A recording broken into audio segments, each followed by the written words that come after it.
Mayong agabanwa, mayong agagid sa aton nga mga pumuluyo diri sa syudad kag probinsya sang Iloilo.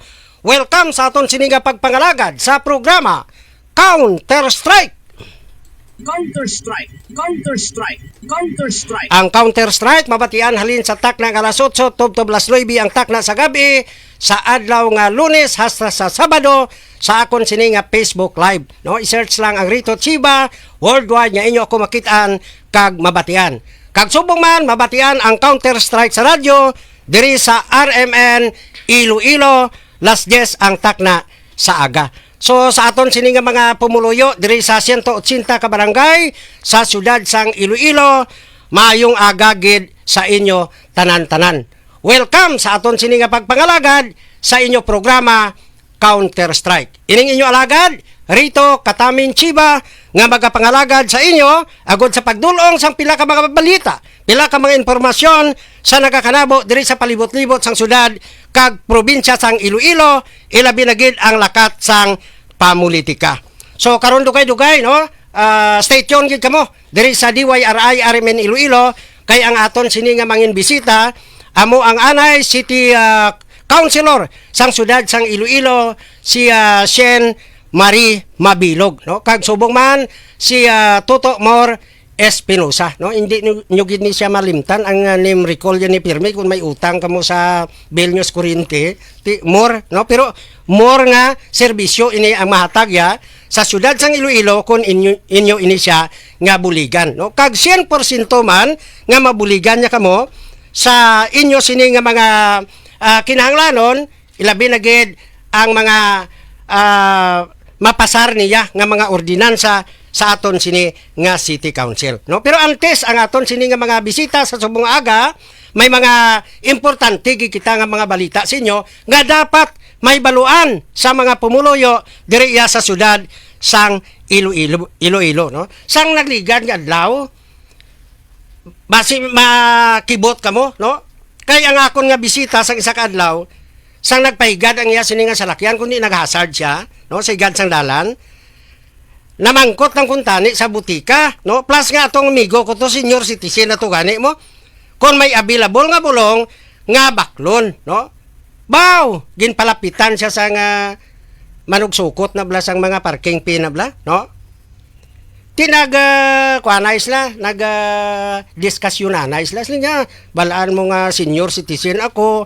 Plus nga nag-hazard man ako diri sa tubang sang butika sa pila lang ka minutos dakpon mo ako kag kun hindi ka padakop bali bayad ka sang 20 pesos kay sili niya kung mag-hazard ka diri dapat 3 lang ka minutos may nagabakal bala sang bulong sa isa ka butika nga 3 lang ka minutos, no? Hindi bla, mayo kung ikaw lang ang nagabakal dira, no? Por Diyos, por santo nga klase ka pang gobyerno ni, ha? Dapuga nga klase pagabuhi ni kumagamo ni, no? Pati dalan, ha?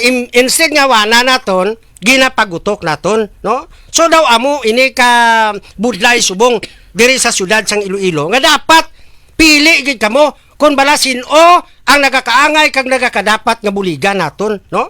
Mga priska bala nga mga itsura dira sa City Council, hindi nga sulit-sulit man gapon tanawal niyo bala subong ang City Council, sila mismo binaisay, sila mismo bulihay da, no? Butang balon nga wala sang unity sa ila, no? So kung magamo sina ang mga panghulag sa aton sini nga mga city councilors dira, no? Isla na naton inisla sa mga bag-uhanon nga mga pamatanon bla, no? Nga sa diin may priska nga mga handom para iya sa syudad sang Iloilo. Wa man kita gambal nga tanan sila dira indi maayo. May maayo man dira. Amo na gani nga ginpakulangan lang ni Congresswoman Jamjam Baronda ang iya sini nga mga slate, no? Sa iya sini nga mga kandidato, pulo lang ini sila, no? So kung may duha dira nga nauyunan kamo pihak, dapat man nga tagaan man ninyo sang igtalupangod, no? Amo nang importante tanan mo, no? Hindi nga dira sa City Council subong daw tando kamo sa duldol, no?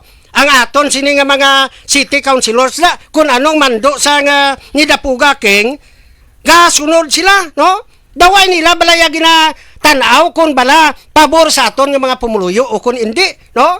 Butan balon kung may mga ipapasar dira sa city council halin sa ibabaw pakadto sa presiding officer daw tando ang aton sini nga mga city councilors dira, no?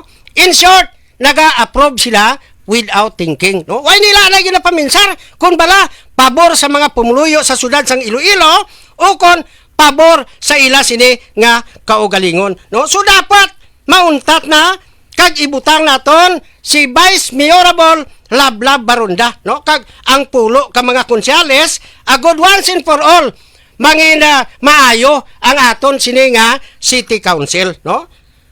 Panumduman nyo bla 340 milyones pesos ang budget sa infrastructure ta sa masunod nga tuig, 20 milyones ang confidential fund sang mayor. Next year 183 milyon pesos ang balayran ta sa loans.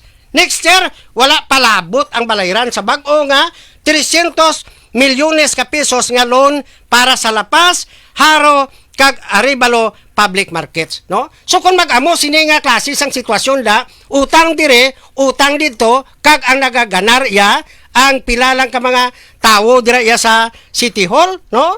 So dapat, no, nga mangin maalam ang aton sini nga mga pumuluyo diri sa syudad sang Iloilo. Amo ginang ginaplastar pirmi sang counter strike, hindi nga ang ibanda gabalik-balik lang, no? Pati lawo naman naton ang bag-o kay madamo sang mga maayo nga wala kita makahibalo, no? Sang ila sini nga mga handom, plano para sa mga pumuluyo, ilabi na gid pigado diri sa syudad sang Iloilo. Pero kay daw gina kuan kita sa aton nga simpo, ari na diri subong aton geso, ba maayo kay diri mo makitaan mga kabyanan, no? Nga sila ya temprano pabutan balon may ara gid sila yang handom para nga magbulig sa aton nga mga pumuluyo diri sa syudad sang Iloilo, no? So tagaan aton ang simpre first lady gid pirmi, no? Nga makapanamyaw si Anay City Councilor Shen Marie Mabilog sa mga pumuluyo diri sa syudad sang Iloilo. Ma'am Shen, salamat, Sir Rito. Of course, gusto ko gid magmayong aga sa tanan nga tagpalamatis ang aton nga